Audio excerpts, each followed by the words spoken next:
તો આપણે પાઉંભાજીને બધું શાકભાજી બફાઈ ગયું છે. હવે આપણે એને મેશરના મદદથી આપણે એને મેશ કરી નાખશું અને પછી આપણે જો ડુંગળીને ટમેટાને બધું પણ સુધારી નાખ્યું છે. હવે એને પણ વઘારે મેશ થઈ જાય એટલે વઘારી નાખશું આપણે ભાજી. પેસ્ટ આપણે પેન મૂકી દીધું છે. હવે આપણે એમાં તેલ નાખીને તેલ ગરમ કરશું ને આપણે પાઉંભાજી વધારવાની શરૂઆત કરીએ છીએ. તો ગેસ ઓન કરીને આપણે એમાં તેલ નાખી દઈશું.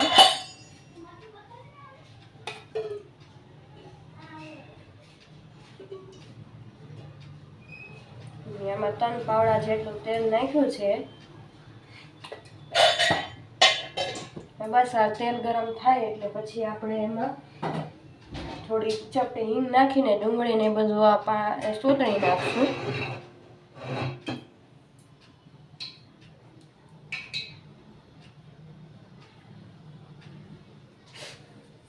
એકવાર તમે પણ મારી આ રેસીપી ટ્રાય કરજો.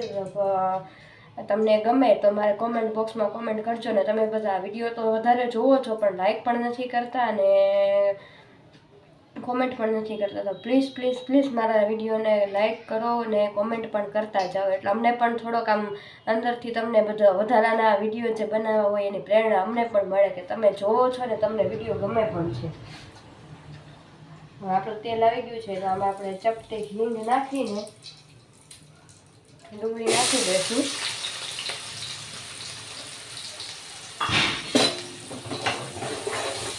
હવે આપણે ડુંગળીને તેલમાં સારી રીતે સોતળી નાખશું.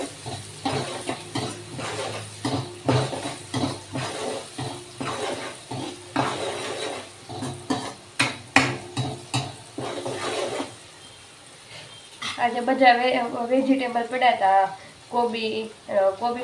ફુલાવર, ટમેટા, પછી બટેકા ને વટાણા ને બધું પડ્યું હતું. તમે લાવો આજે મિક્સ શાકભાજી કરતાં આપણે પાઉંભાજી બનાવી નાખીએ. પાઉંભાજી બનાવી બધાને ભાવે છે અને મજા પણ આવે. ઓલું શું આપણે ઓલામાં રીંગણા ને એવું નાખીએ તો રાહુલને નથી ભાવતા રીંગણા એટલે આપણે મેં કીધું મસ્ત મજાની પાઉંભાજી બનાવી નાખીએ.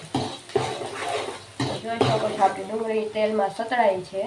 હવે એને થોડીક વાર આપણે તેલમાં સતળાવા દઈશું. પછી આપણે એમાં ટમેટા એડ કરી દઈશું અને પછી બધા મસાલા કરીને પછી આપણે એમાં ભાજીનો આપણે જે બાફ્યા હતા શાકભાજી એ પણ એમાં નાખી દઈશું.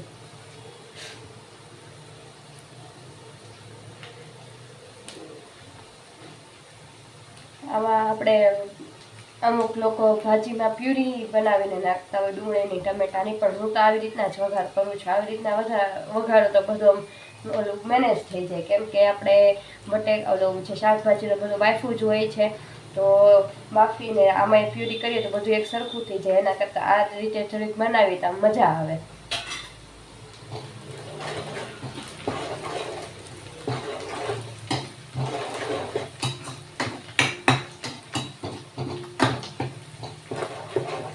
આપણે એમાં ટમેટા એડ કરી દઈશું.